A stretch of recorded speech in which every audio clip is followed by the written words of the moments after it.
Oh, Teusa moya ngwana papa. Atsho malubedu. Batsho balubedu bathi Teusa moya. Hlisa umoya mntaka baba, hlisa umoya. Ungazikhathazi kuzolunga. My people, welcome. If you guys have questions, please send them through. Please send your questions through before I start. I can answer your questions. We can discuss what you guys have questions on. I'm generous today. Hey, ingainde, mehlo madala. It's been a while. Feel free to like the live and share, guys. Ne? Please like and share. Sanbona, Kamagu, Tokozani, Dumelang, Khotsong, Lochani, Kholeni.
camagu.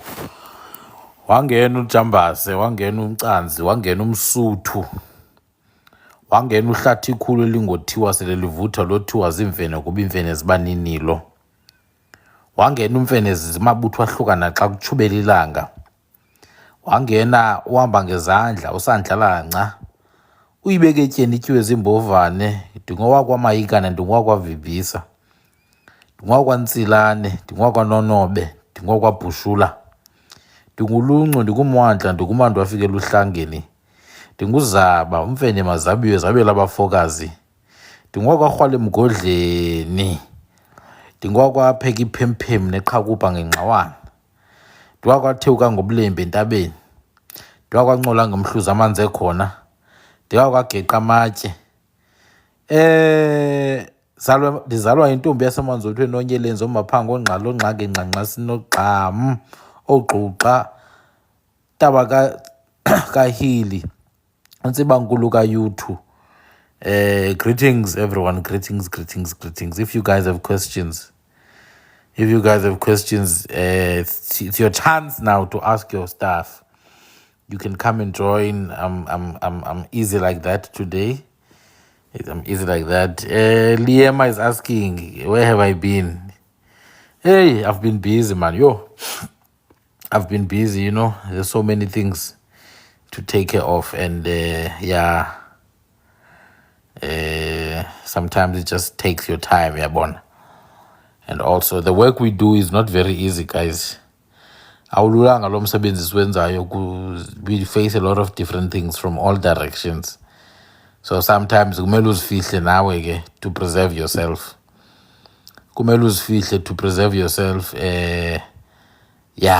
That's all I can say, because there's so many things, man. Kuninzi ngapha nangapha, uyabona, ngapha nangapha sisempini.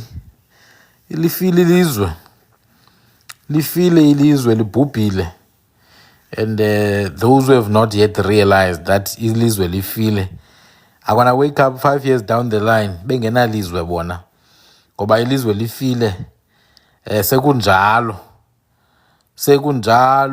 limaxongo. Xa sithi limaxongo ke, what we are saying is that there's war.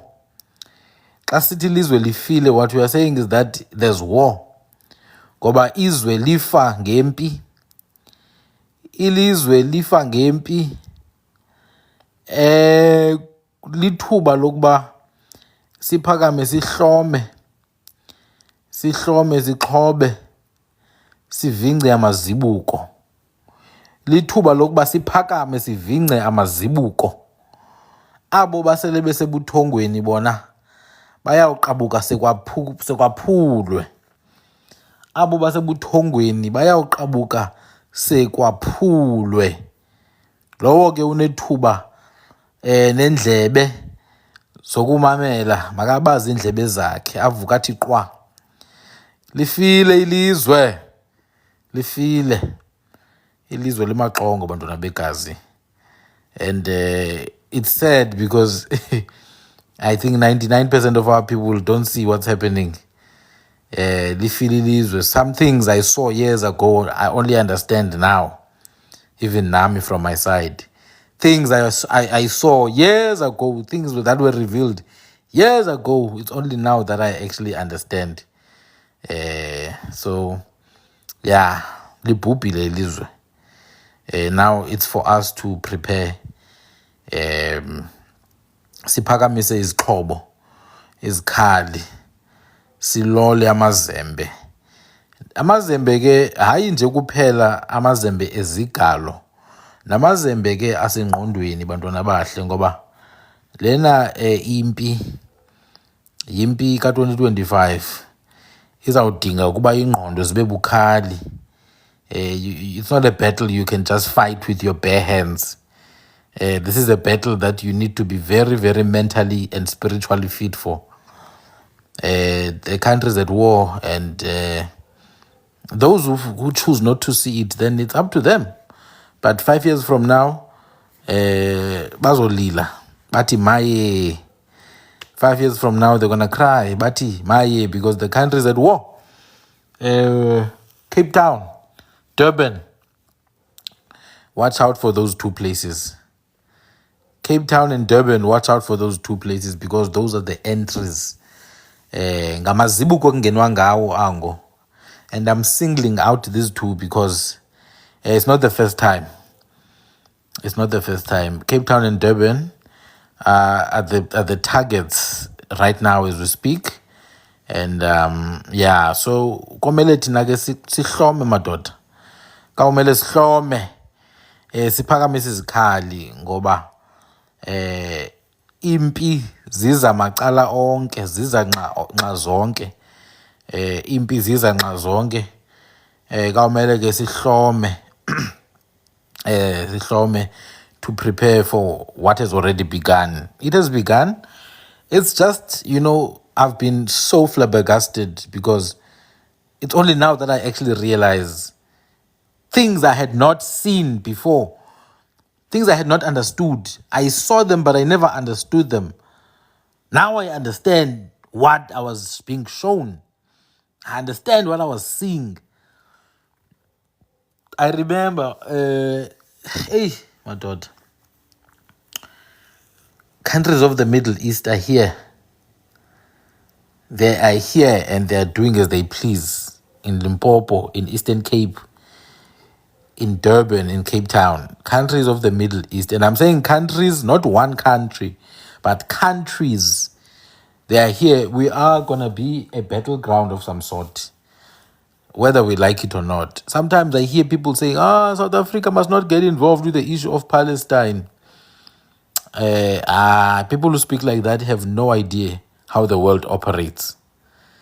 They have no idea. South Africa's fate is inevitable. South Africa's fate is inevitable.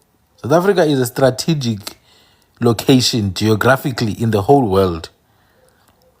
For the fact that we are here in South Africa, we have the Atlantic Ocean, Indian Ocean, and Antarctica at our disposal. There's islands surrounding us. There's islands surrounding us. We are born. Our location is strategically is extremely important. It's like places like Egypt, you have the Suez Canal, you have the Mediterranean Sea. So we have the power and ability to impact global trade. We literally have the power to influence heavily global trade, but not just global trade, but the entire continent and world, really. So, impi semnyango, valana mazibuko. When I say lifile ilizwe, I'm not even joking, guys. It's been very heavy. It's very heavy to see these things and think about these things and talk about these things. It's not nice. It's heavy. Heavy because, not everyone sees what's happening. Not everyone sees what's happening. But mark my words, Durban, Cape Town, kuzawunuka umswane, and I need the populations that occupy these places to really wake up and smell the bloody coffee. Between Durban and Cape Town, and this includes Eastern Cape as well, I need the people who occupy these places to bloody wake up and smell the coffee. Because the battle is already in motion. And it normally starts with noise and chaos. By planting agents who bring confusion and chaos and destruction in the country.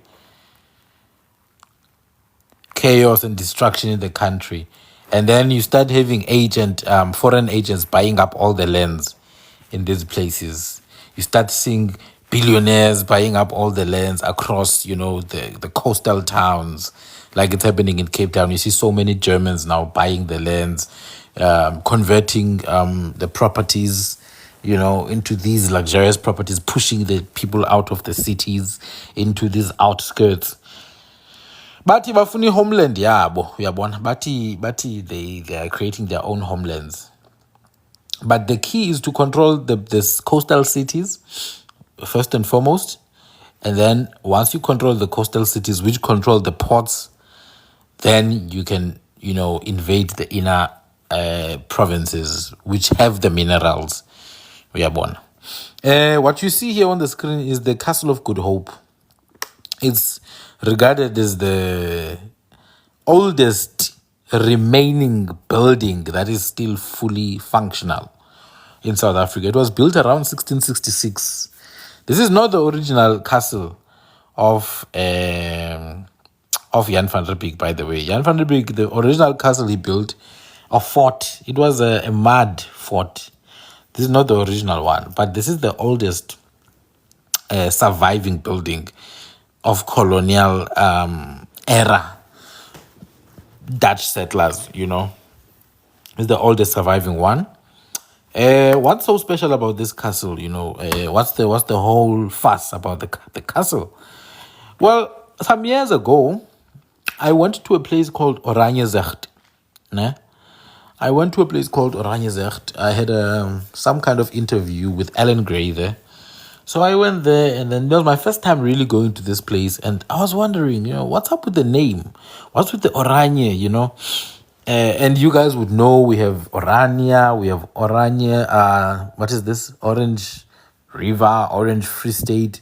There's orange in everything, and I was just wondering about it. And so I did some digging on the name Oranjezegt, the suburb. It's in Cape Town. Found out that, Oranjezegt is actually, it's named after a part of this castle. So this castle has these 5 bastions, Imbombo. Izimbombo or Imbombo. These little extensions that you see on the corners, they are called bastions, right? So it's got 5 of them, and all these 5 bastions have got names. Now, each of these names are sort of like the titles is Kahlelo. Each of these 5 bastions are the titles of the Prince of the Netherlands, Prince Willem the Silent. So the first bastion, they were built in order. They were not just built randomly. These bastions were built in order. The first one is Leerdam. The name of the bastion is Leerdam. The second bastion is Oranje. And the second bastion, called Oranje, is it's visible. It's very clear to see at a certain position on the slopes of Table Mountain. And on those slopes, there was a farm.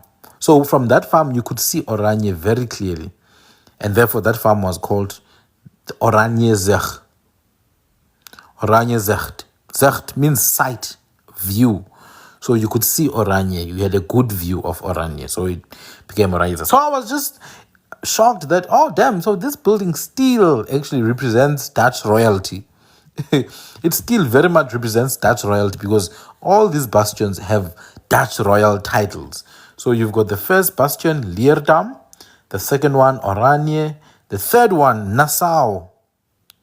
Now, Oranje and Nassau, these are the ruling houses of the Netherlands to this day. The House of Oranje Nassau. This is the royal family of the Netherlands. And this castle honors them. Then the fourth castle is Castle Nielenbogen. And then Buren, the fifth one. All these names, Leerdam, Oranje, Nassau, up to Buren, are the names of Prince Willem the Silent. The prince that, when the enslavers, when the colonists arrived, that's the prince they bowed down to this day. And I was like, wow, these people worked a great deal to preserve this building, which represents their royalty. It must have meant so much to them. And then I realized, no, but this is a fort. This is a castle. This is Yinqaba lena. This is what we call Inqaba, a castle, a burg, right? And it is literally on our land, intact, still preserving the names of the royal family of the Netherlands. This represents a footprint. Isikatula, a footprint, umzila of the Dutch royal family. And to this day, there's still a strong push for this some kind of homeland of Dutch descendants in South Africa, and they've selected the very same place on top of which this castle rests. This is not the Union Buildings. This is Cape Town. This is the Castle of Good Hope. This is the Castle of Good Hope. So someone is asking, is it true that Cape Town has been captured by Israel? You saw it on TikTok. Israel. Let me tell you something.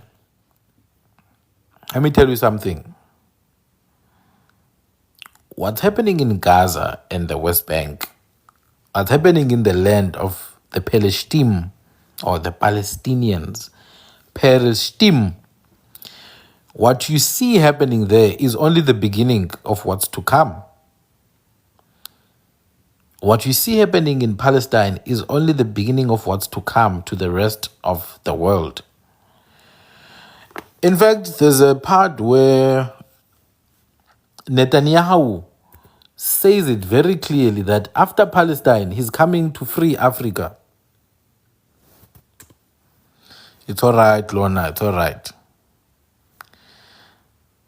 Netanyahu says after Palestine, he's coming to free Africa. Do you understand what that even means? Let me play it for you to see, actually. With our African friends, we think that Israel now is the best partner that the countries of Africa could have, and it's something that is dear to our hearts. The founder of modern Zionism, the national movement of the Jewish people, was Theodor Herzl, and he said, "After I liberate the Jewish people, I will go to Africa to help liberate the black people." We have our African brethren, the Ethiopian Jews, who are in our society, and I personally work every few weeks to help integrate more and more and incorporate them in our society. Definitely a lot to unpackage in that video, right? After I'm done with Israel, I am going to liberate Africa. I'm going to liberate Africa. Now let's do a deep dive. Maybe not a deep dive, but let's have a look at who's who here in South Africa. People are asking, is Cape Town captured by Israel? It's nothing new, guys. The problem is that our people never bothered to search who Joe Slovo was. Who Joe Slovo was. His name was Yosel Mashel Slovo. He was actually a Lithuanian Jewish person. He was not a South African. Joe Slovo was a Lithuanian from Lithuania, a Jewish individual, was born in Lithuania. This South Africa is a joke. It's literally a playground of foreigners. Joe Slovo was a Jewish individual from Lithuania who came to the Union of South Africa. And if you do a deep dive, you realize that he was a critical part of what people call the armed struggle. He was a critical part of what people called the armed struggle. And I mention this very, very, very particularly because his wife was a woman called Ruth First, who was also a foreigner from Latvia. She was a Latvian Jew. Originally from Lithuania as well. So both Joe Slovo and Ruth First were Jewish people. Both were from Lithuania. Now, ask yourself, how did they get so highly influential within the entire armed struggle itself? What was that all about? Let's go to modern days. You've got the likes of Helen Zille. Who's Helen Zille and where does she come from? Helen Zille comes from the Ashkenazi Jewish people who came from Germany. She's a German. She is literally a German foreign descendant from the Jewish immigrants of Germany who came to South Africa. Who's Rob Hersov? Rob Hersov is literally a Jewish immigrant from Russia. Do you guys realize the people who are actually dictating so many of the things we consider as, part of our history were not even South African to begin with? You have today, for example, you have the likes of who's this fool of Cape Independence? The failed British guy, man, the leader, the British guy who failed with Brexit. Phil Craig, another immigrant, an illegal foreigner from Britain. Failed illegal foreigner, Phil Craig. Anyway, let's go back. You have Hendrik Verwoerd, another foreigner as well. He was literally a Dutch illegal immigrant. Guys, South African parliament is filled, littered with illegal immigrants. They decide the laws of the country. Immigrants decide the laws of the country. Immigrants dictate the direction of South African politics. Why are the likes of... Maybe let me not even involve them, actually. It's fine. So when you start to have a look at these people that are held up high, your Ruth First, the Lithuanian Jewish immigrant descendant, Joe Slovo, whose name is Yoshel, the Lithuanian Jewish immigrant. When you start to look at their true origins, you realize, man, these are migrants most, and these are Jewish people. A huge number of them, actually. A huge number of them. And they're extremely influential in the discourse of South Africa. Extremely influential. And you ask yourself, how? How does that even make sense? It shouldn't make sense. In fact, there's another one. Helen Suzman. Actually, her true surname is Chavronsky. You know already how that sounds. Doesn't sound South African. Helen Chavronsky. She's also Jewish and Lithuanian. Do you realize how did all these people who worked with the ANC, how did they all somehow become, all these so-called white people who worked with the ANC, how did they all somehow be Jewish in the first place? And from the East Baltic area of Lithuania, Latvia, Russia. How did that happen? Was it a coincidence that all these white liberators who were part of the ANC, or whatever the ANC is called today, whatever that organization is,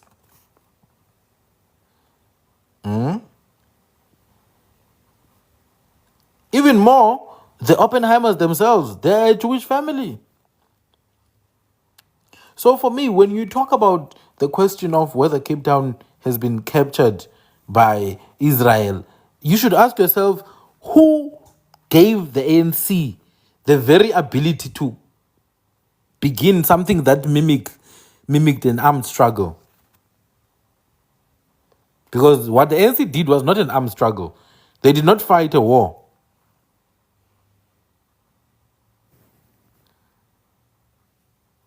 The ANC did not fight a war.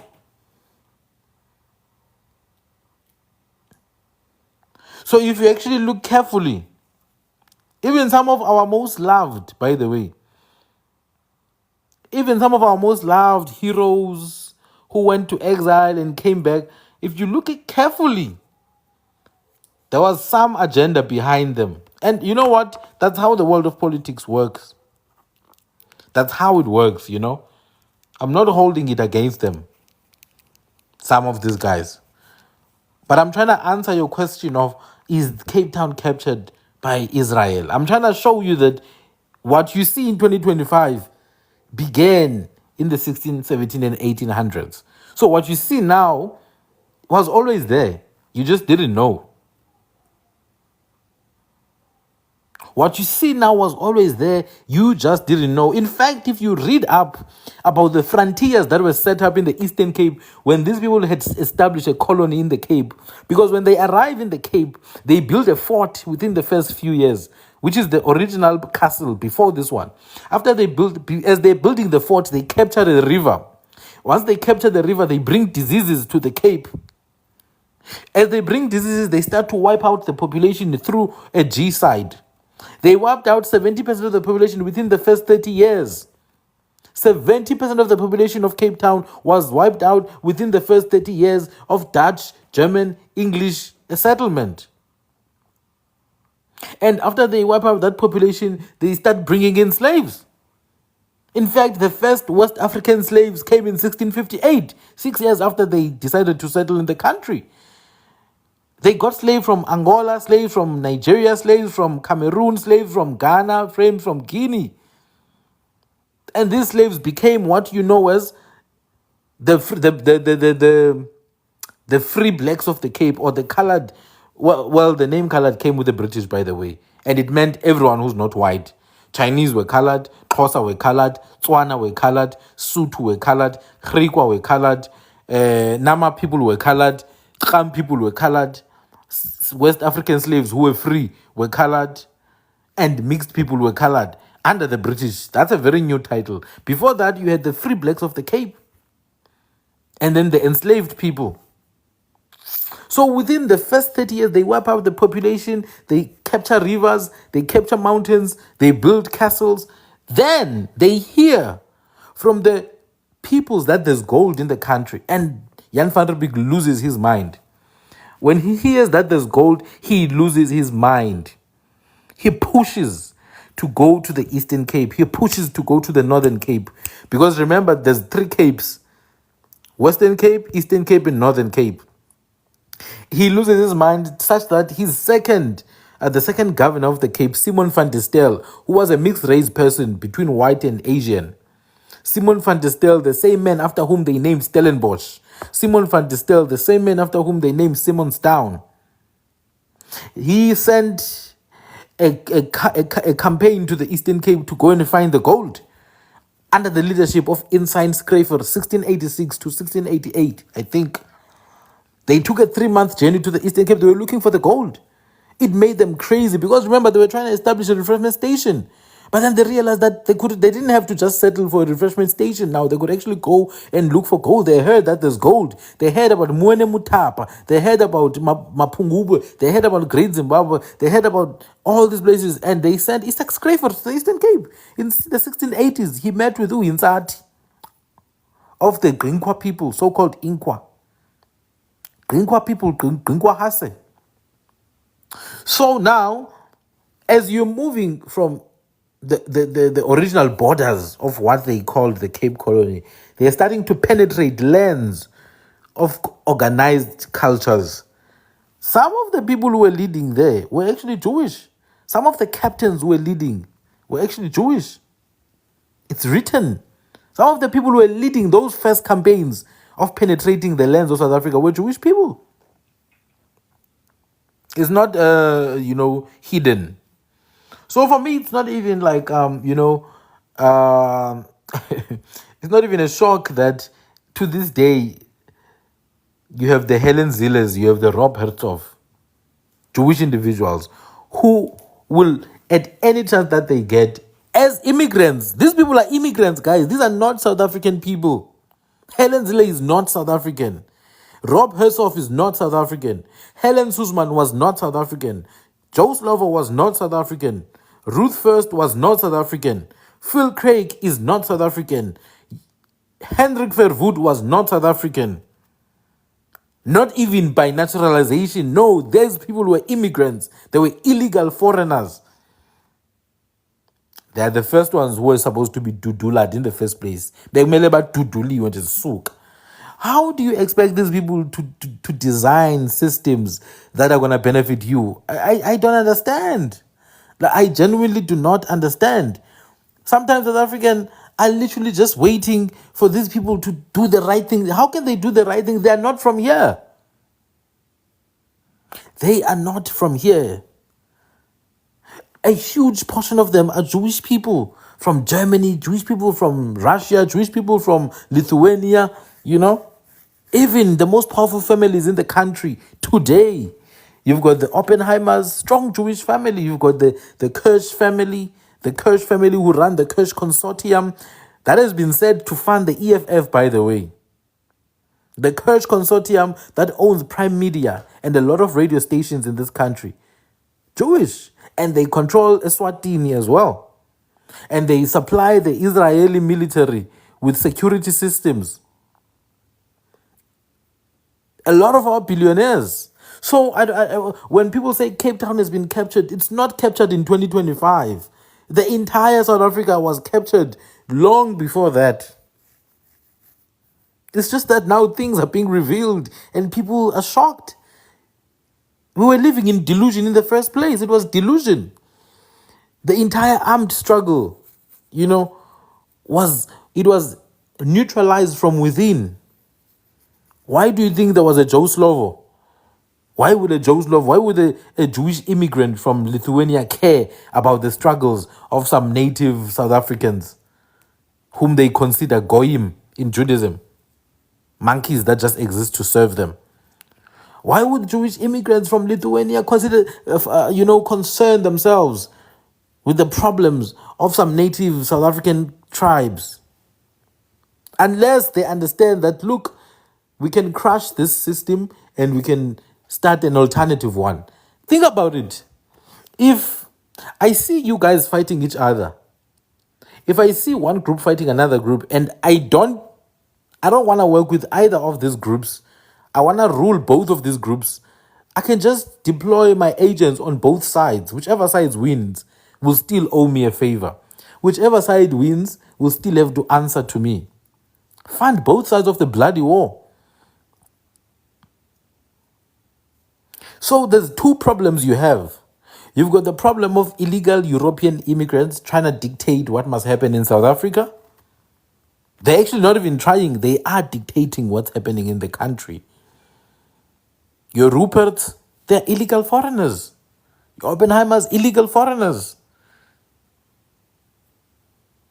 The biggest, insurance businesses, your banking companies, a lot of them are owned by Europe, whether we like it or not. They are owned and controlled by Europeans. In fact, our very own Reserve Bank, it's got shareholders that are chilling now in Switzerland as we speak. Absolutely, Observer. Absolutely, the Red Shield family, the Rothschild, they are known for funding both sides, actually, of the war. They are known. They are known very well. I mean, even what's happening in Gaza, what's happening in Gaza? People think it's just about Palestine. No, man, it's a global thing. The people that are running that bloody campaign in Gaza of G-side, but not just G-side, human sacrifice, they know exactly what they're doing. And they need the world to hate them. Because then when the world hates them, it forces even those of them who are trying to oppose what they do, it forces them to side with the transgressors.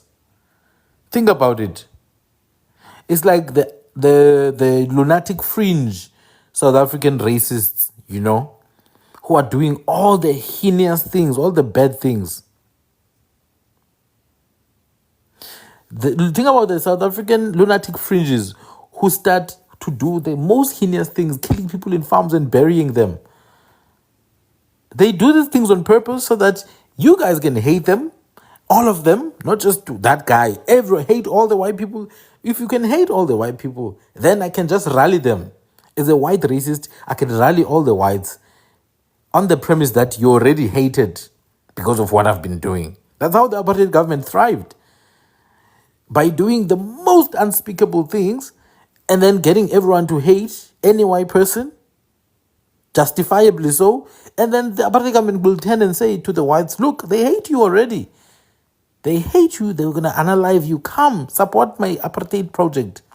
So what you see happening in Gaza is something along those lines. It's a massive human sacrifice.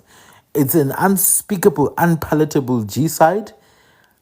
But it's not even hidden. It's done in plain sight because then they know that everyone will just hate, the Jewish people.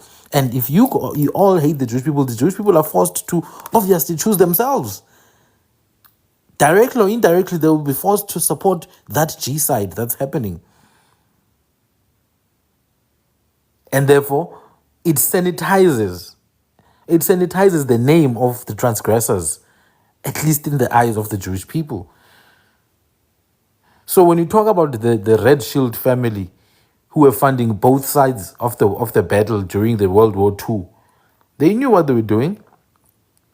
They are the same people who were very much instrumental in the establishment of what became the so-called State of Israel now.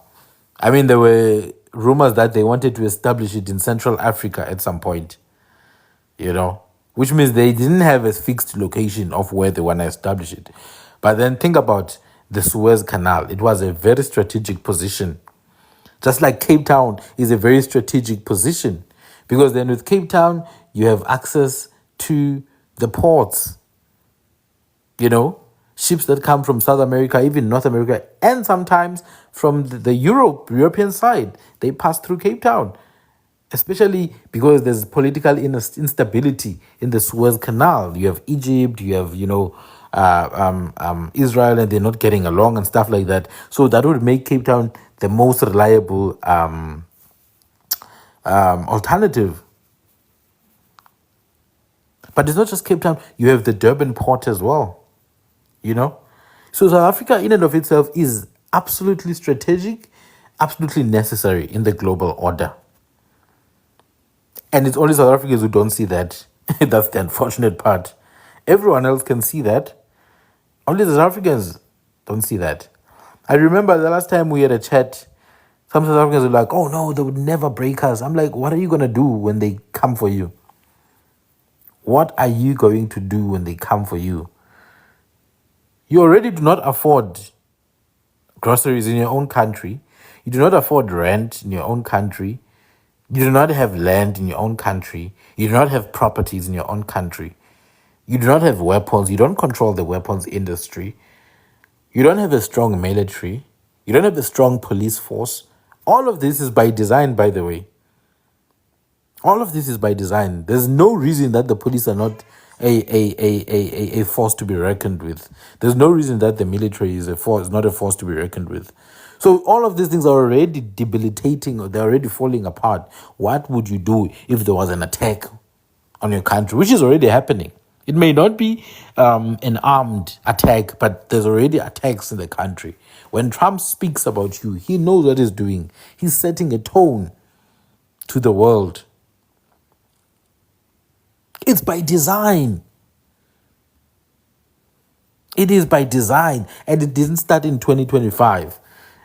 So when you see these Germans all over Sea Point in Cape Town, all over Greenpoint, when you see these Eastern Europeans and mafia guys all over the Table Bay, Milnerton, Bloberg, Big Bay, it's by design. When you see all these Saudis in Limpopo, and the Emirates in Limpopo and Eastern Cape, it's by design. It's by design. So for me, I just find it interesting, that's all I'm saying. I just find it interesting that both sides of the struggle of apartheid, both on the side that promoted apartheid and the side that fought against, you have the same group of people, European immigrants. It's European immigrants who are pushing for apartheid. It's European immigrants who are also infiltrating the guys who are supposed to be fighting against apartheid. Including the Sobukwes, by the way. Their closest allies were Jewish European immigrants. Just like some of the closest allies of the apartheid enforcers were Jewish European immigrants. And you can see it today in the likes of Helen Zille. an Ashkenazi Jewish woman, an immigrant, in the likes of Rob Hersov. You can see it. So for me, the only way that you can really improve the lives of South Africans is if South Africans themselves are actually in charge of that. Is if South Africans themselves are actually running the show, but they're not. The ones you see making noise in parliament are just puppets, all of them. I don't care which one you think is the real one. Trust me, I can show you very clearly that they are not as real as you think they are. Otherwise, if they were, they would be unalived already. The guys you see in parliament making noise, shouting on social media are all puppets. Even the likes of Chris Hani were given options, man. They just chose death instead of, bowing down. They always give you options, these guys. Oh no, just take this offer, We're not gonna remove your ability to say certain things. You can say this, you can say that, but you must push the open border so that I can smuggle my tobacco properly from one side to another. Oh no, you don't have to remove that. You can say this, equality and all that, but you must not really bring about any real change. Keep the unemployment rate high, keep the chaos going. Give them a circus show every now and then. You just give them grants, so that they just dumb them down with grants like dummies. So saying and actually acting in a specific way are two different things. Remember what I was showing you about that same Ugandan radical what? Who's that Ugandan guy who's always being arrested by Museveni? Forgot his name now. The one who was dancing for the Rupert's family.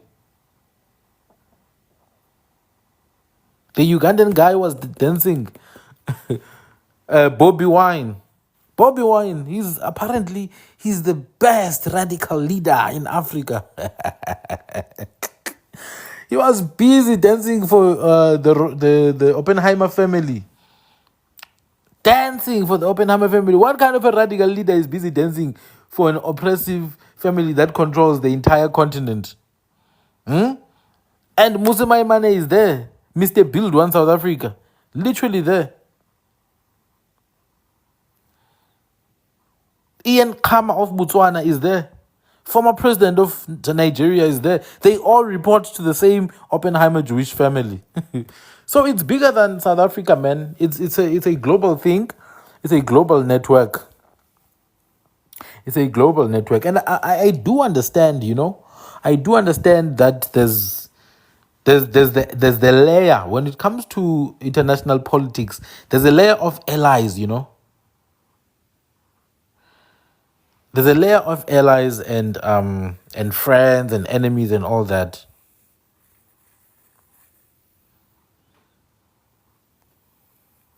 Yeah, they've restricted my life now. They've restricted my life. Hey. They just know how to ruin someone's day, these bastards. Let me try and change the profile, the background, maybe. Let me try and change the background. So this thing is it's a global thing, man. It's a global thing, and we are just part of that. Whether we like it or not, we are part of that. On YouTube, I once posted a video about the Matrix, and that you can't really escape the Matrix by just speaking about the Matrix. You need to have a plan to create your own instance of a Matrix. And if you don't do that, someone already has a plan for you. I remember people going crazy when Mark Zuckerberg, the Jewish guy who stole Facebook, when he spoke about Meta and how Meta is going to change things, people were losing their minds. And I was like, guys, whether you like it or not, these things are going to happen. You need to have your own system, design your own parallel world. Design your own parallel world. Yeah, guys, I see your comments. I see your comments about having a backup account. I see your comments about trying YouTube Live. I know they're watching. I know they're watching and listening to my content. I do have some account. I just need to remember my login, and then I'll let you guys know on maybe the next few lives which account that is. But what I really want to do is to be able to speak without being, shadow banned and stuff like that. Like whatever live I do, they just find a way to ban me, and I don't understand why. I really do not. There's nothing that I said that's not a fact. It's a fact. Helen Suzman was a Jewish woman from Lithuania, an immigrant to South Africa. It's a fact. Yashel, who's this guy? Yosel Mashel Slovo, the one they call Joe Slovo, is a Lithuanian Jewish immigrant. It is a fact Helen Zil is a Jewish immigrant. It is a fact Rob Herzog is a Russian immigrant. It is a fact Hendrik Verwoerd is a Dutch immigrant. Those are facts. It's not opinion. It's not conspiracy. It's not how I feel. It's the truth. It is the truth. And they were on both sides of the struggle. Some were the transgressors, some were the liberators. On both sides, somehow. It is the truth that the Kirsch Consortium, the Jewish billionaire business by the Kirsch family, Nathan Kirsch, who was said to fund the EFF, it's the truth that that Kirsch Consortium controls a massive part of South African media, radio stations. That is a fact. It's not an opinion that I'm saying. I don't have to have an opinion about it. I'm just saying what's already publicly available. It is a fact. So I don't understand that these TikTok people just act like they don't know here. It's a fact. They own Prime Media, They own Prime Media, Cash Consortium, and they control a massive part of food production in South Africa. These food articles that South Africans think are ancestors' foods. King corn, the one that they use to make umqombothi, is controlled by Jewish businesses. King corn for umqombothi. It's literally produced by the Cash Consortium. Let me show you. So when we talk about this invasion, it's not just political, even spiritually. Busy using this to make umqombothi. The business who controls this nonsensical thing is the Jewish business. The candles you buy. The candles you buy. Amahiya. They are made in Bangladesh and Indonesia. So you're not really in control of even the things you hold highly spiritually. It's true, Yam. It's true. The ANC and the DA, they report to the same people, same masters. They literally report to the same masters. Controlled opposition. I've said it before. Controlled opposition.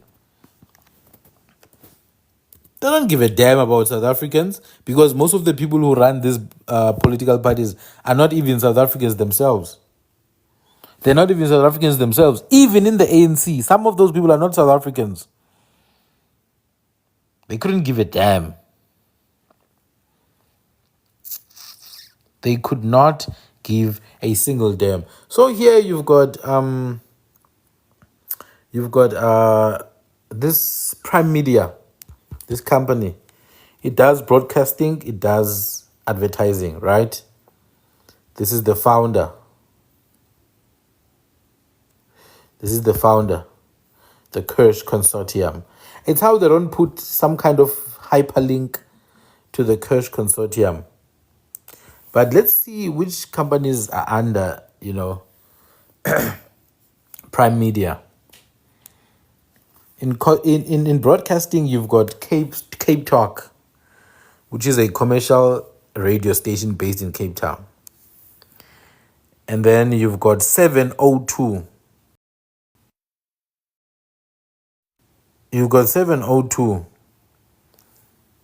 It's a radio station based in Joburg. And then you've got KFM, radio station based in Cape Town. And then you've got 947. It's all controlled by one group, Prime Media, which was founded by who? By the Kirsch Consortium. We'll go to the Kirsch Consortium. But they don't only control the radio station, they control the news, like your eyewitness news. These are propaganda machines, by the way. Like your apartheid style Stratcom. And then they have civil organizations like your Helen Suzman Foundation. They've got Crime Line, independent initiative started by Prime Media, helping South African authorities fight crime. LOL. You've got Lead Essay, and then they do talent management, and then they do other nonsensical stuff, and then they do advertising, all. But this is the one where they deal with food production. They deal with food production heavily. Heavily. And this is one of the most influential families, Eswatini. This is one of the most influential families in Eswatini. But let's go and find out who the Kirsch Consortium are. Because these people have been accused of actually funding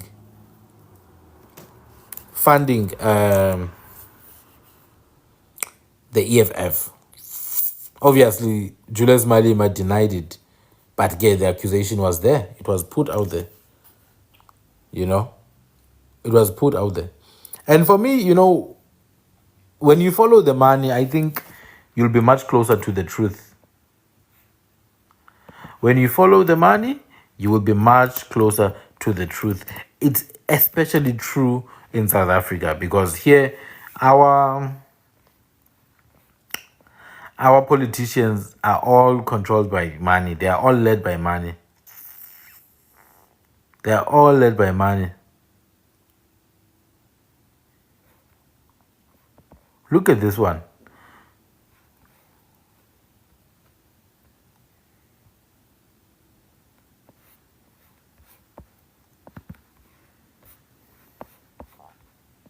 I want to show you who Nathan Kirsch is.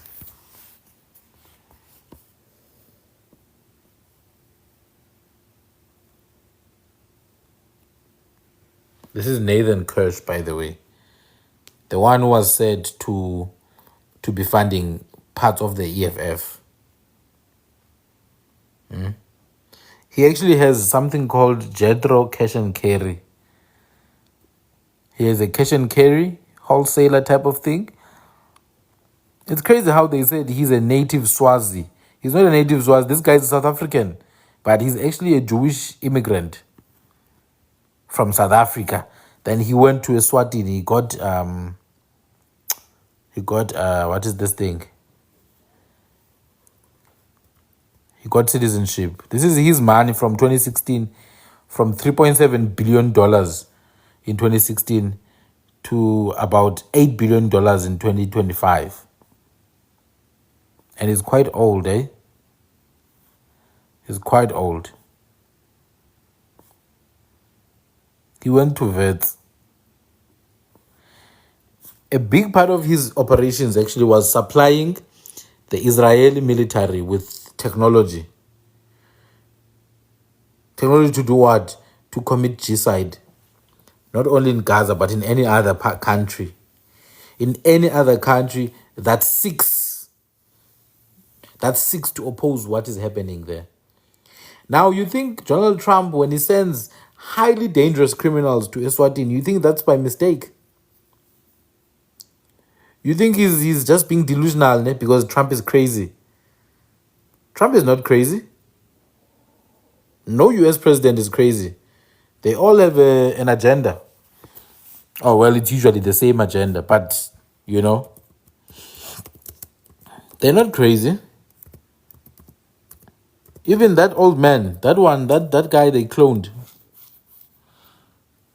the old man, Joe, he was not crazy because he did what he was, mandated to do. But let me show you something else. Look at this. Look at what Netanyahu is saying. Trump told me to finish the job in Gaza. And this is a reputable network, The Telegraph.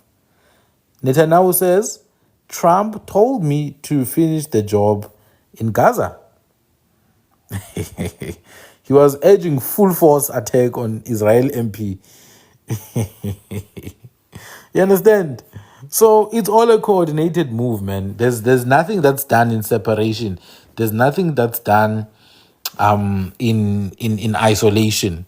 So when they're sending these dangerous criminals to South Africa, you guys think it's just, some coincidence. Somehow that one is a coincidence. This article is from yesterday. This article. Trump told me to finish the job in full Gaza, to go full force.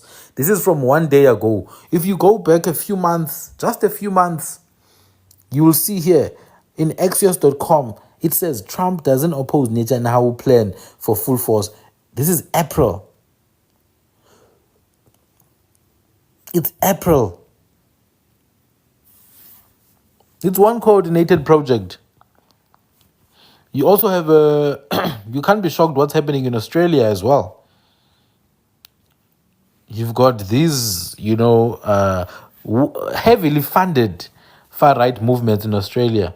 Heavily funded, by the way, white supremacist, white fragility movements that are fighting for a white Australia. Fighting for a white Australia. They don't want any immigrants, but somehow they are not the immigrants because they're white. So it's just amazing to me, when you ask, is Cape Town captured or not? The question should not even be Cape Town. What about the Eastern Cape? What about Durban? What about Eswatini? What about Botswana? Why do the presidents of Botswana have to be affiliated with the Oppenheimer family? Why does the Eswatini kingdom have to be affiliated with the billionaire of the Kirsch Consortium? How does that happen? How does that happen? How is it that Basotho youths are being trained by Jewish/American snipers to come and cause havoc in South Africa? So it's the Basotho, it's the Botswana, it's the Emaswati. All these three so-called countries, so-called kingdoms, somehow have a common denominator about them. Some American/Jewish entity are behind them. But it's not just American and Jewish. Some Middle Eastern countries as well. Your Saudi Arabias, your UAEs. Your Saudi Arabias and the UAEs are all in the same, they are all in agreement with these people.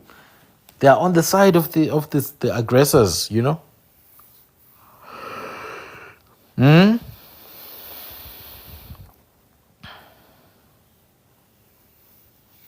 So, what you guys need to understand is that the people whose faces you see all the time on TV, in Parliament, especially the ones who have a voice that has some level of influence, someone has to put money behind them. And for someone to put money behind these politicians, they need to be aligned. That's all I have to say. There is no politician that gets votes unless there's a powerful campaign behind them. And for that powerful campaign to happen, somebody has to put the money behind them. And the people who have the money, I don't need to say any more about that. The people who have the money, you know who they are. It's all from the same source, all of it. It's the same thing as religion. It's the same thing as religion. Someday I will tell you about 3 religions that all come from the same group of people. Same group. And I'm not even saying it figuratively. I mean, there's a way to prove. 3 religions that act as if they are not the same. 3 religions that have a massive history of genocide, massive history of ethnic cleansing, massive history of oppression, massive history of enslavement, massive history of raping, massive history of plundering and taking resources from others. 3 religions that come from the same source. And that source is the very same source that gives you the chaos in the world. They need the chaos and they need you to be angry and they need you to hate them. Because when you hate them, then they can operate from a place of being the bad guy, and then manipulate that narrative as the victims. I was listening to this podcast and these 2 old white guys are talking to one black guy. And they are telling that black guy, like, hey, black people, we whites, we have mastered the art of playing the race card. We whites, we have mastered the art of playing the race card. All of us, including politicians, we play the victimhood card and the race card. We are the best at it. We invented the race card. So the next time you read News 24, the next time you read Eyewitness News, the next time you see First Rent Group and Old Mutual Group and the Mine Workers Investment Company, just know it's owned by the same people. All those things. All of them are owned by the same people, and these are the same people who control, who have huge influence in Eswatini, huge influence in South African politics.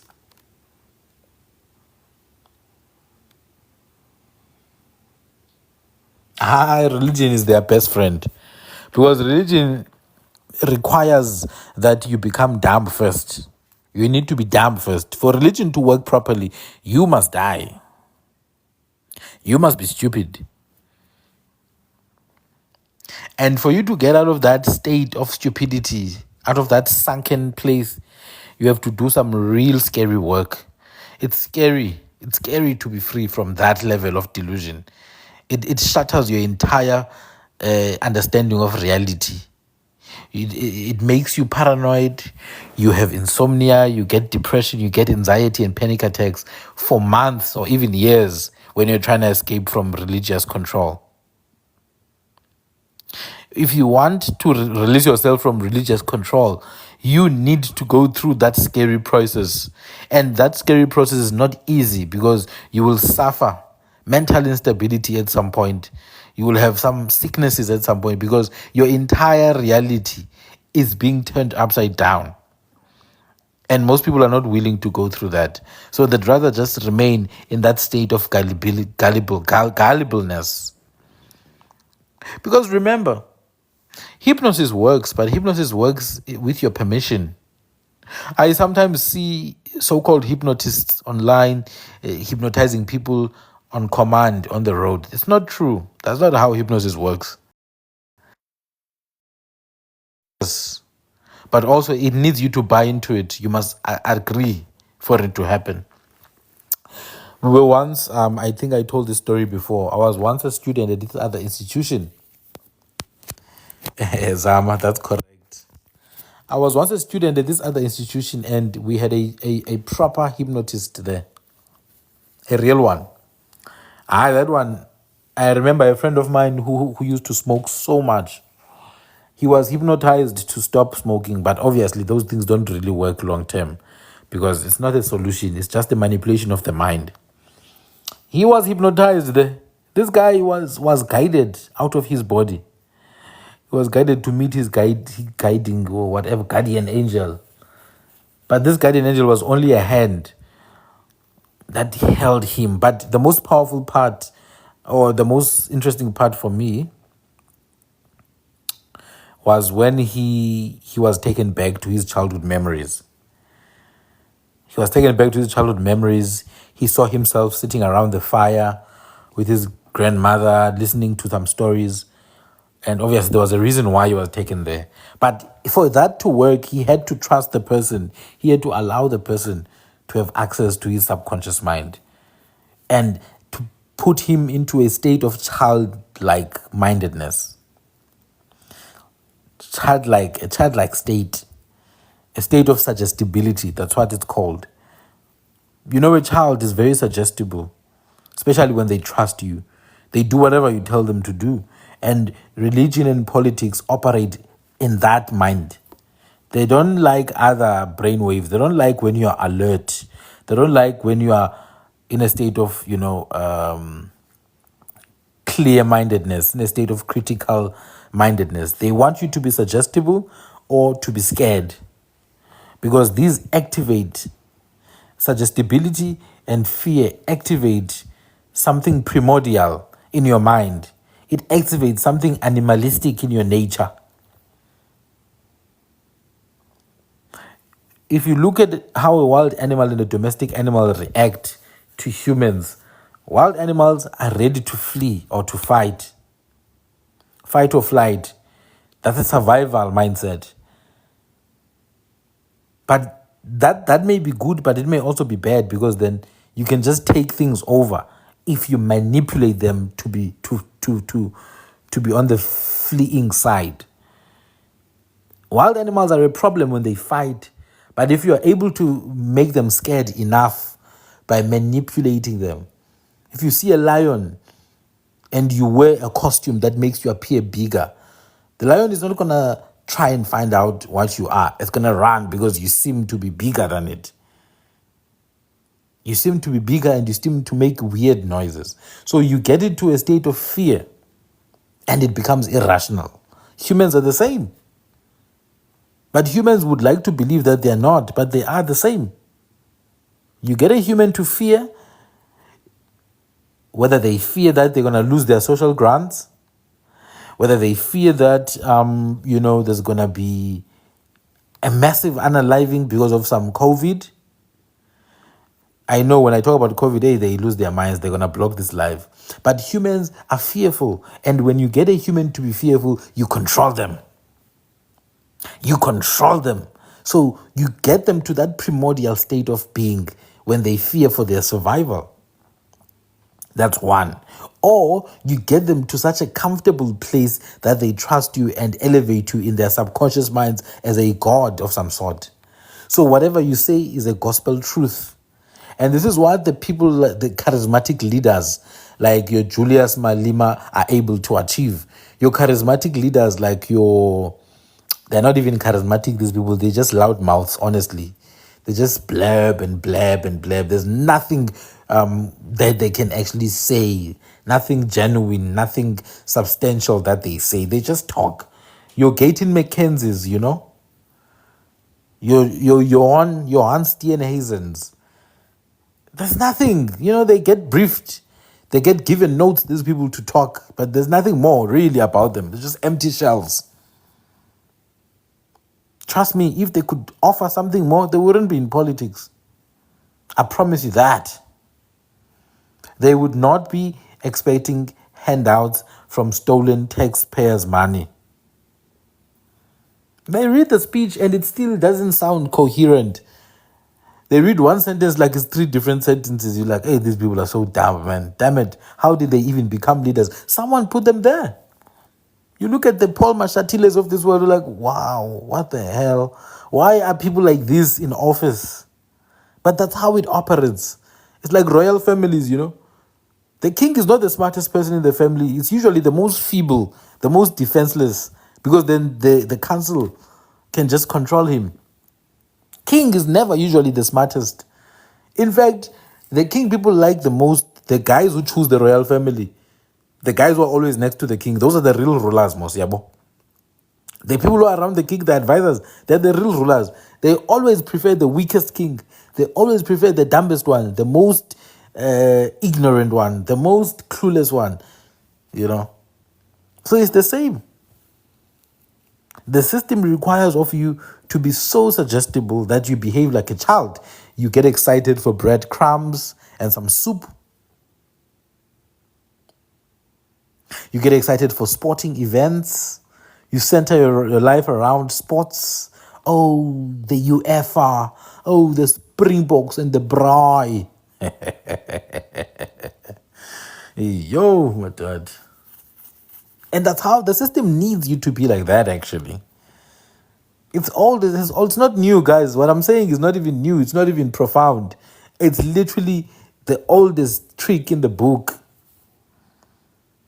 Why do you think institutions, why do you think societies invest so much in entertainment? They build massive stadiums. You think it's for fun? You think it's because the stadiums are beautiful? No, it's to keep you deluded. They need you to be in a state of constant delusion, of fear. So I'll make you afraid that, those poor ones want what you have. Now you have to go and lock yourself up in a prison called a complex behind gates with security guards. I'll make you afraid that if you don't vote for me, I'll take your social grants away. I'll make you afraid that, these blacks from the Eastern Cape are invading your land in Cape Town. I'll make you afraid that these Zulus are invading your land. You Sutus, you can't allow the Zulus. Hey, IFP, for example. I'll make you're afraid of the most dumbest nonsense, whilst behind closed doors, I'm doing the opposite. You understand? I do the opposite behind closed doors. I make you afraid. I would send my kids to private schools because I can afford it. At the same time, I'm telling you that white people are the enemy, but my kids are literally the closest to white people. Which means I'm doing the opposite of what I'm telling you, because I need you to be in a state of constant fear, knowing very well that's not the solution. That constant fear is not the solution. Actually, it is going backwards. When you're afraid, you stop being rational. When you stop being rational, you become suggestible. When you become suggestible, you're the perfect for me as a politician. I need you to be suggestible. I need you to listen to me. I need you to go and vote for me so that I can continue stealing from you, so that I can continue driving, the agenda of the person who funded my campaign. Guys, it's like a company. A private company has got shares, right? And these shares, whether it's private or public, it's always got shares.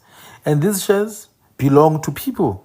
And those people need the money. They put money, they put capital into the business. They need the money when the business succeeds, when it, gets profit and net profit and all that. So the business exists to serve those people. It's the same in politics. The same people who funded you when you were doing your campaign, you need to pay them back one way or another. You're going to pay them back in the form of policies. You're going to pay them back in the form of looking away. When they do stuff, you look away, you act as if you don't know. When you can see the whole country is crying about a certain problem, you never actually talk about it, although you're the president. When the whole country is crying that children are being raped, that children are being trafficked, that children are disappearing, you don't talk about it because you know the mafias that operate in your country are the same people who put money in your campaigns. You know that the schools, these private schooling groups in which children are being SA'd and raped and trafficked, you know that possibly your brother sits on the board of these private schooling groups.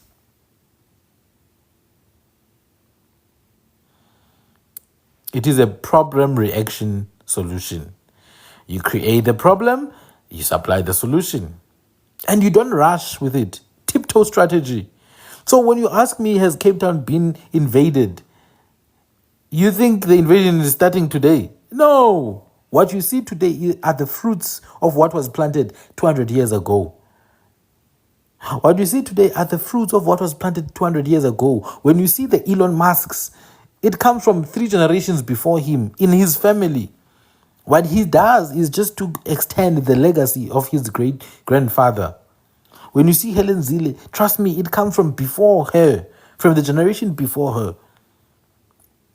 When you see Ramaphosa, the president, and you forget that his father was a policeman of the apartheid government. What do you expect from that? What do you think his father was teaching him in their private moments? Oh, my child, you must save the people of this country. You think that's what his father was telling him? A policeman of the apartheid government was telling his child to fight against the same hand that feeds him. What's wrong with South Africans? What is wrong with bloody South Africans? I've been telling you, when you see people trying to cause problems and confusion, you see a exponential increase in people saying you guys are West African invaders, and you think it's isolated. Don't think things are isolated, guys. Somebody puts money behind everything that you see. Somebody has put money behind the Khoisan nonsensical claim. Somebody has put money behind the South Africans are xenophobic nonsensical claim. Somebody puts money against these things because they need a distraction. Because now it's an advanced stage of their tiptoe strategy. It's an advanced stage now. We are at the tipping point Helen Zille just had an interview recently. She said it with her own mouth that now the tipping point is very close. The tipping point is very close. They're just waiting for that moment, that perfect moment when the ANC is just going to let it all out and just, leave the country in their hands once again. But follow the money, guys. Follow the money. Study both sides of South Africa. The people who say they are liberators and the people who are somehow the oppressors. Before you even go too deep, you realize both of them report to the same people. The so-called liberators of South Africa and the so-called oppressors both report to the same people. Both. Your liberators and your oppressors are both sent by the same masters. And that begs another question now. Both sides, the heads and the tails, belong to the same coin. Now, you ask, is Cape Town being invaded by Israel? The very polity of South Africa does not belong to the natives. The very polity. South Africa itself was never even created by the natives. South Africa is a force of occupation. South Africa needs to be disintegrated and utterly obliterated. As a polity, there must be no South Africa. There must be no democratic South Africa. There must be no Republic of South Africa.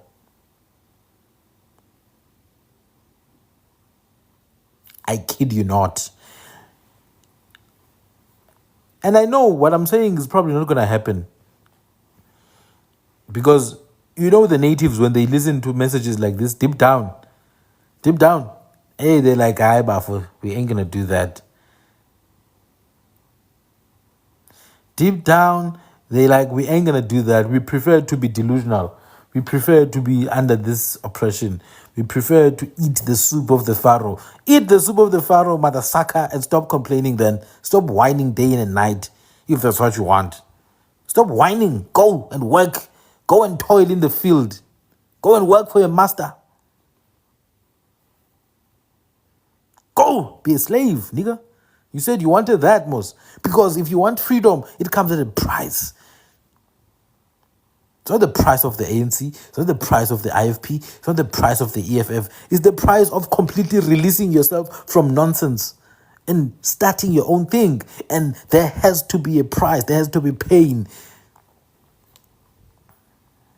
Otherwise, we'll always be this unrespected, disrespected group of people who have... Look at how black people are so disrespected in this country. It's so disregarded. Even in the smallest things, Even in the smallest things, online trends. When people talk about the national food of South Africa, nobody gives a damn about what you eat. Your mpokoko, your putus, they don't even feature. You're a completely insignificant part of this country. You don't matter. You don't matter. You don't have a voice in your own land. Oh, what's the national dish of South Africa? Ah, no, it's braai. Yeah, it's braai. It's popoti. Who eats bloody popoti?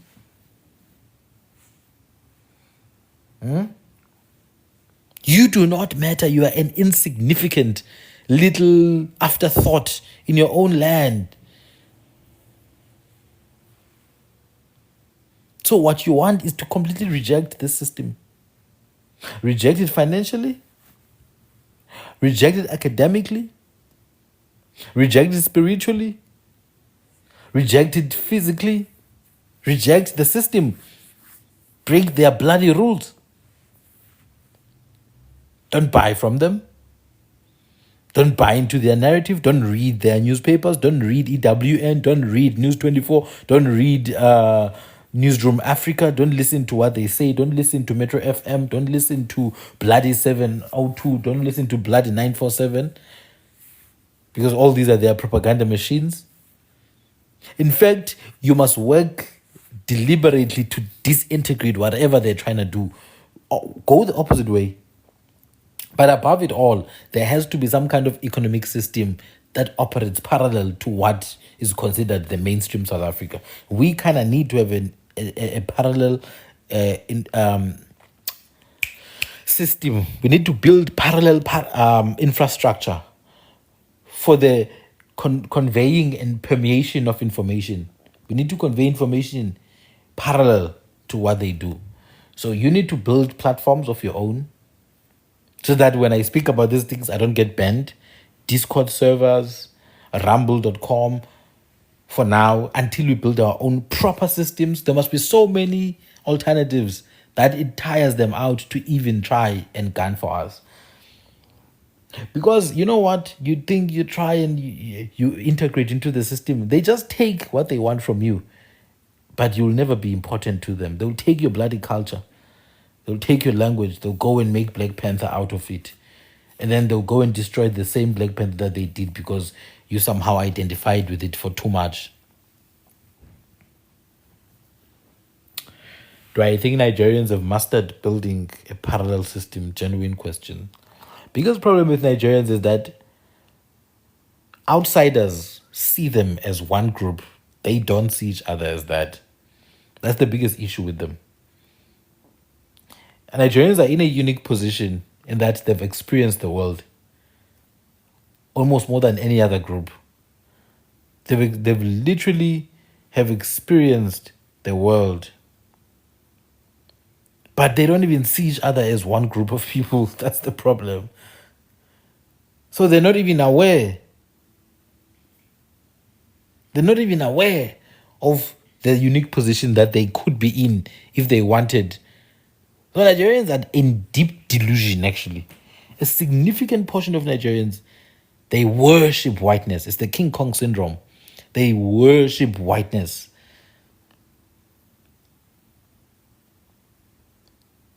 They literally worship whiteness. So deluded. You cannot reason with them. They're literally like the Indians. Nigerians and Indians, same group of people. Completely delusional. It's the kind of people you should not even debate with. Chuck them out. You know,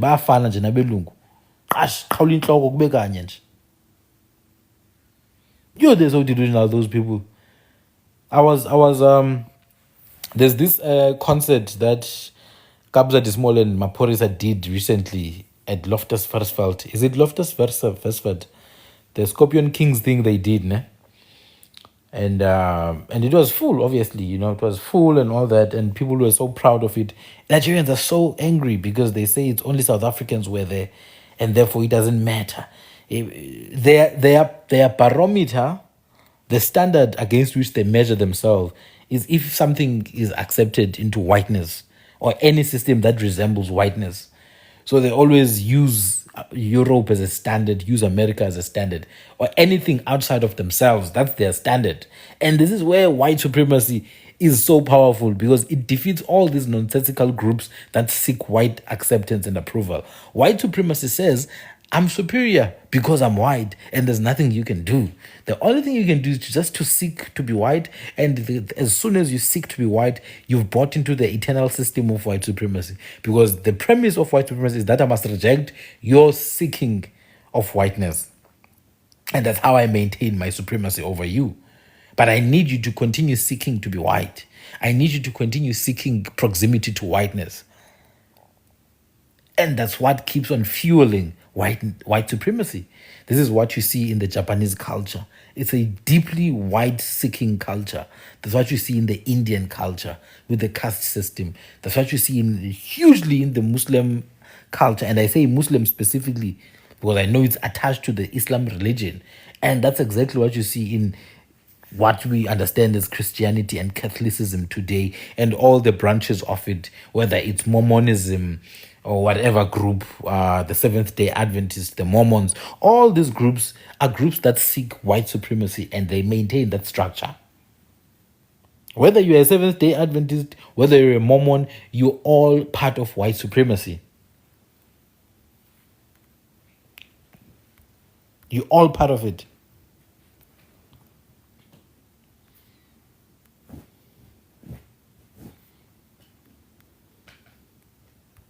So these Nigerians were very unhappy about that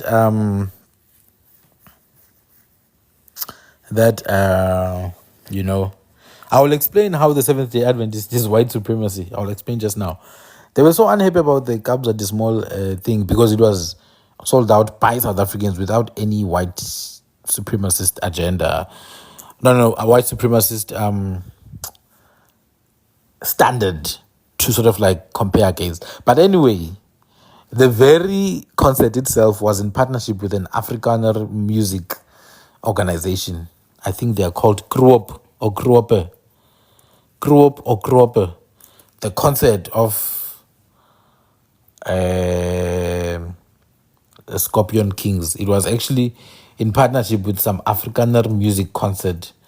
So I'm sure they gained a lot of money. The Afrikaners, they gained a lot of money from that. You know almost how white supremacy works. White supremacy doesn't hate your money as a black person. It actually doesn't hate your money. It wants your money. It wants your labor. You know? They want your labor. They want your money. But you must stay below and you must understand that. I think the concert's name is Kroop. They were in partnership with Maporis and Kabza De Small. Now, the Seventh Day Adventist still part of white supremacy, because remember, guys, the very basis of these new formations of churches was as a breakaway from Catholicism. Ne? Which they had some disapprovals of. But fundamentally, they did agree with Catholicism on a few things. But anyway, let's talk about Ellen G. White. Ellen G. White is a primary prophet of the Seventh-day Adventist Church. Né? She's a primary prophet. She made some prophecies. She used to describe herself as, what is this? As a messenger, So she had a couple of visions. One of her visions actually did mention even the skin color of Jesus, and the people, when they get saved, their skin colors would change and become white. Their skin colors would change and become white. In fact, her ideas border on your Mormon ideas as well. Her ideas border on, but we're gonna read quickly. When I read quickly, I used to follow these things. Long ago. But if you know about the Mormon Church, how the world was originally white, and then the demons, were cursed with dark skin. Her ideas border on that as well. But let's read some of her writings actually, so that we understand. We not just. So it's written, our duty to the colored people, which means black people. This is one of her writings.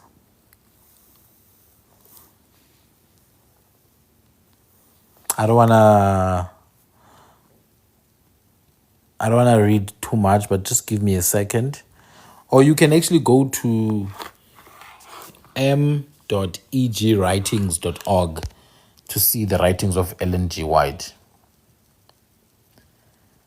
m.egwritings.org. She talks explicitly here about the need for us to understand that if you are black, your skin is going to change and become white if you are saved and stuff like that,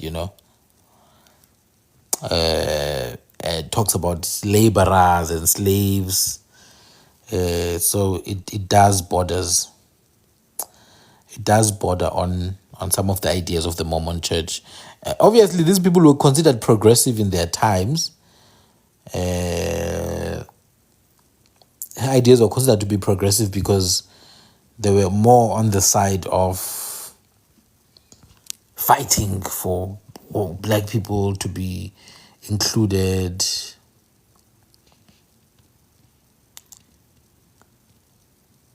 But yeah.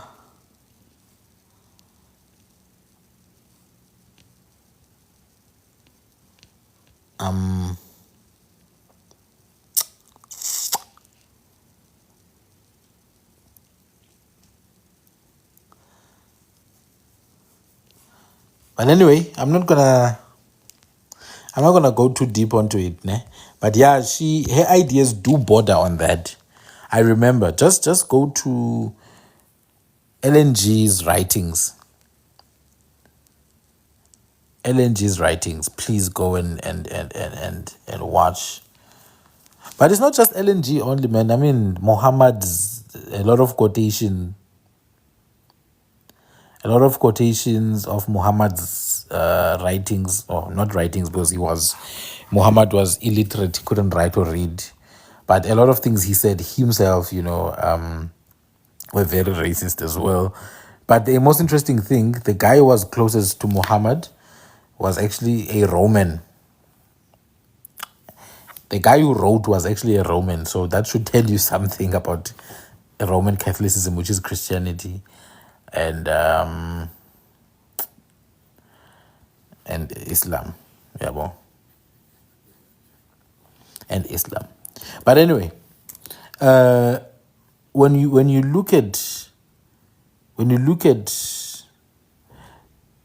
the beliefs of these ultra religious people, a lot of them do border on white supremacy. This is the same as the Afrikaner Calvinism. That is the basis of apartheid in South Africa, that white people think this is their chosen land.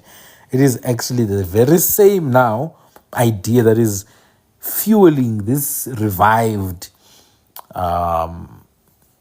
agenda that they're pushing of occupying the Western Cape, and then they're also occupying now Durban, part of the Eastern Cape, and Limpopo. You see, and Limpopo. So there's a lot of references to white supremacy. But white supremacy is not just being pushed by. It's not just being pushed by white people, guys. We need to understand white supremacy is a system.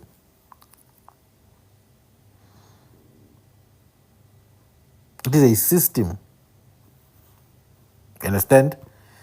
It is a system that is pushed by the cultures of the world. The Japanese, the Indians, the Latinas and Latinos as well. They're really pushing this system.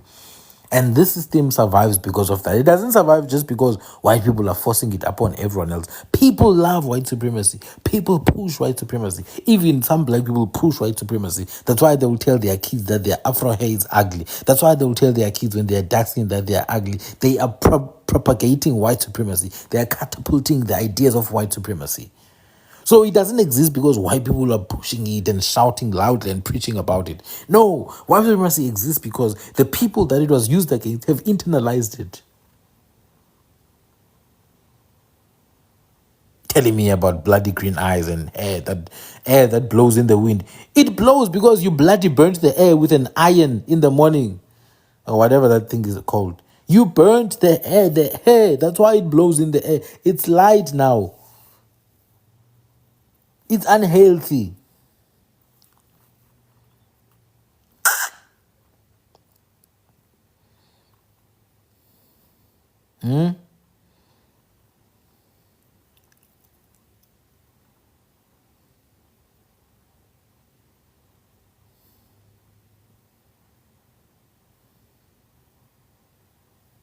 Anyway, my people, it's 1 a.m. now. I'm gonna drop. But yeah, I think maybe soon I might host a live talking about the religious aspect of this. So there's a religious aspect, there's an economic aspect, there's a military aspect, there's a political aspect.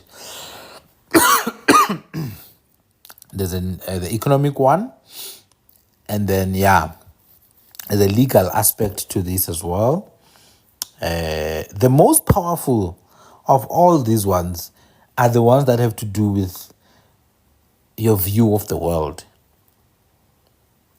The ones that have to do with your view of the world are the most powerful machines of this system, and religion ranks very high because religion gets you to ignore so many truths, no matter how bare they are in front of your face. You ignore those truths because of your worldview. And if that worldview was ingrained in you while you were still a baby, there's very little that people can do to change that. Very, very little. So when we do the work, when you do the work of detaching yourself from this oppressive way of life, you have to go through all these things. Everything that you've been socialized into, your understanding of economics. If you are still referencing capitalism and communism and socialism, you are in deep. You have to completely disintegrate that nonsensical worldview. If you knew who Karl Marx was and which group raised him and what values he was raised with, you wouldn't even be referencing the work of Karl Marx. You don't need Karl Marx. So we need to start deeply there. Telling me about, oh no, this is a Leninist, a Marxist society. Yay! Futek, man. Fogo, man. That's one of my favorite Toy Toy songs. I like it. So you have to completely disintegrate from the economic system in your mind first, in your understanding of these things first, from the spiritual system, from the political system, democracy, dictatorship. None of those things will help you in any way. If they were gonna help you, they would have done so by now. Trust me. So for the fact that they haven't done so, for the fact that your children have a higher chance of living in poverty and squalor, your children have a higher chance of being hijacked when they drive down the road if they have the privilege of owning a car. The fact that your daughter will most likely experience some form of, SA, or know someone who has experienced some form of SA, it shows you that the system is broken. So you must completely detach from the political system, the economic system, the spiritual system, the academic system, because all of these things, someone paid for them to be there. I repeat, all of these things, someone paid for them to be there. And the person who paid for them to be there is not thinking about you as they are making that payment. They're not thinking about your daughter as they are making that payment. I don't care. You can call it, I'm a feminist, what? Oh no, we are the men. We are not simps. You must wake up, top G. Yay. Vuka, maqandini. Vuka, man. Vuka. The live I did with Lima Kara, that's 8 hours worth of content. We are working on uploading that video. I am planning on uploading it. I'm going to upload it as soon as possible. I'm still waiting for Limakara to finish stuff on his side. Yeah. Yam, you have a question come through? So when we say about escape the matrix, how do you escape the matrix, Maramin? I'm busy selling girls. You see, there's things like this Alabuga thing that South African influencers were busy telling young girls to go to. Telling young girls to go to Alabuga.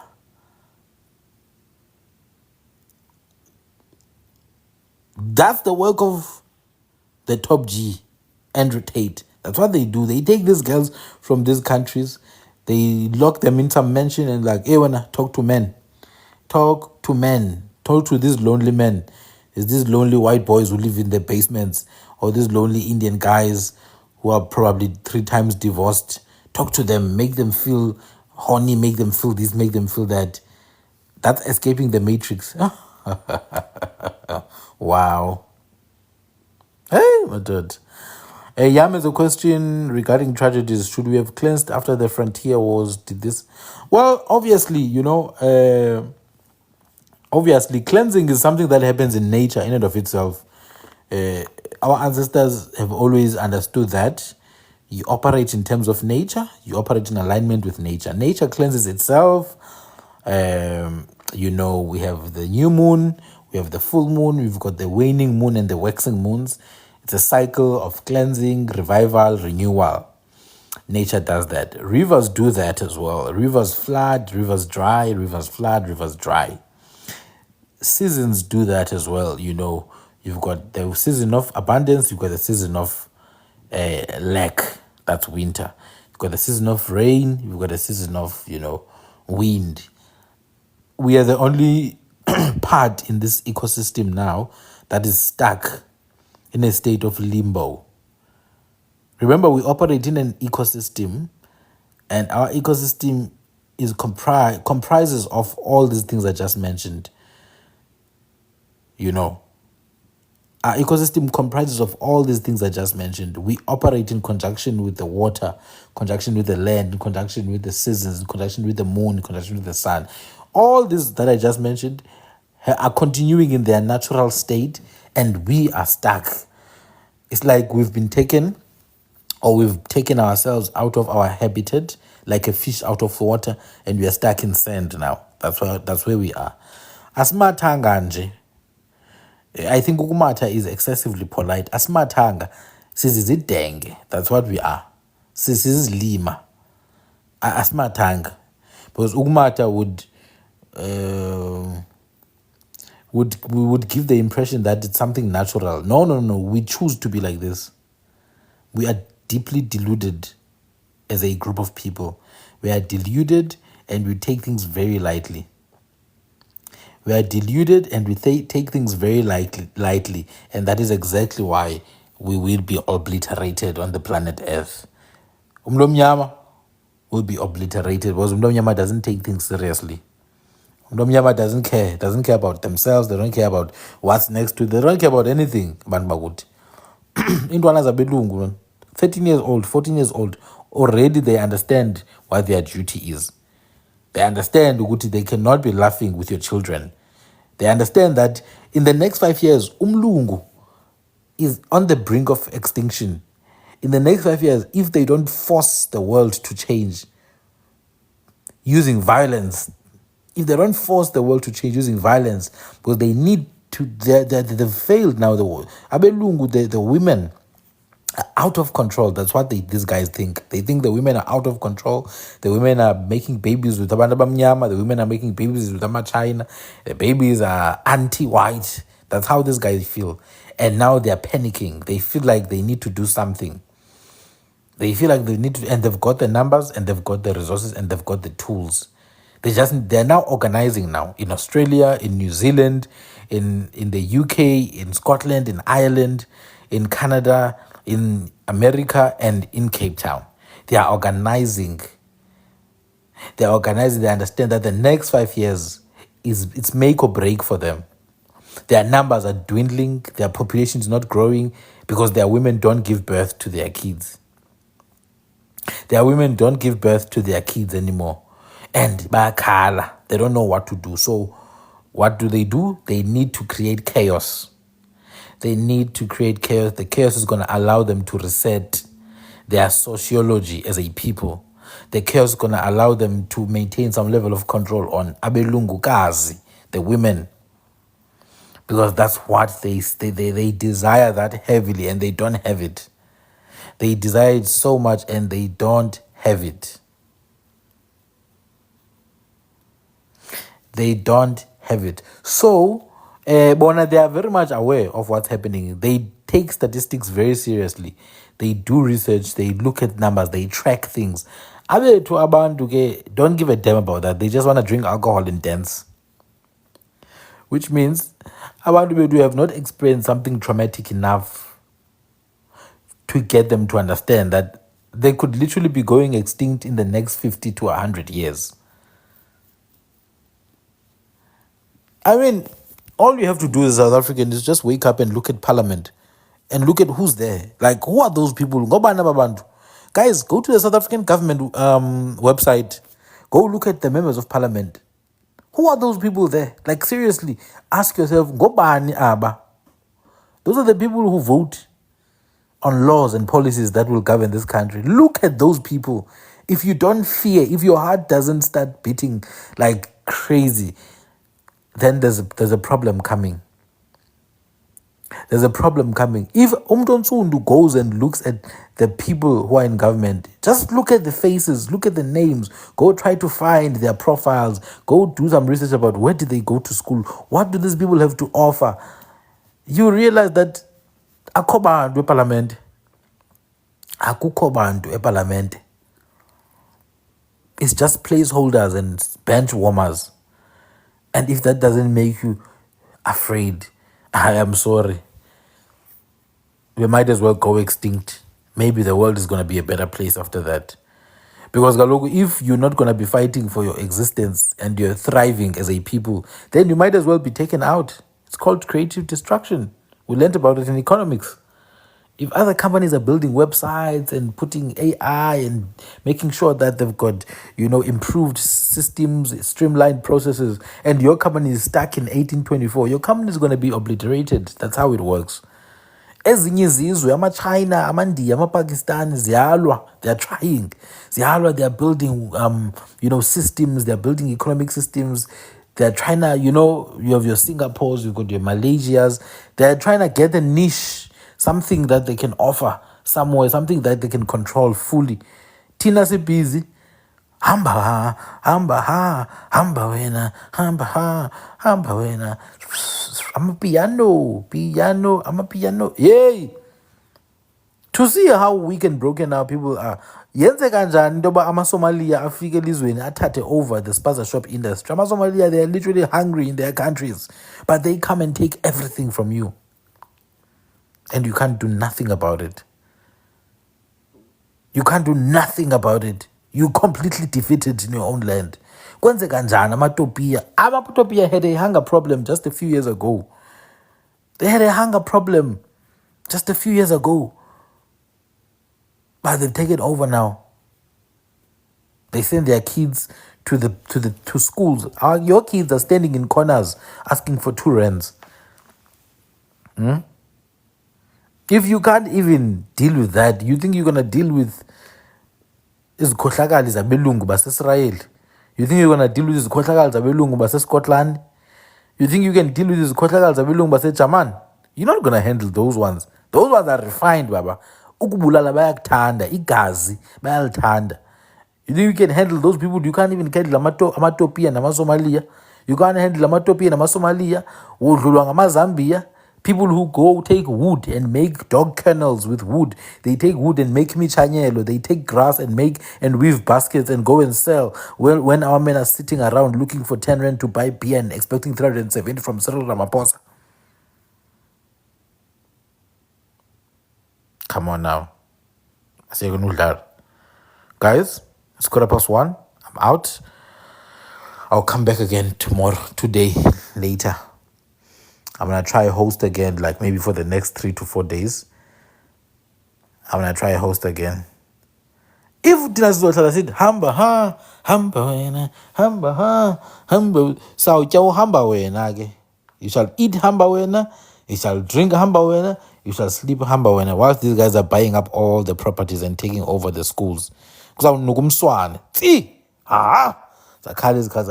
out, my people. Sunday took and look. Good night, my people. Tamago, and I shall see you. So, we do need a cleansing. But the cleansing we need now is more mental than anything.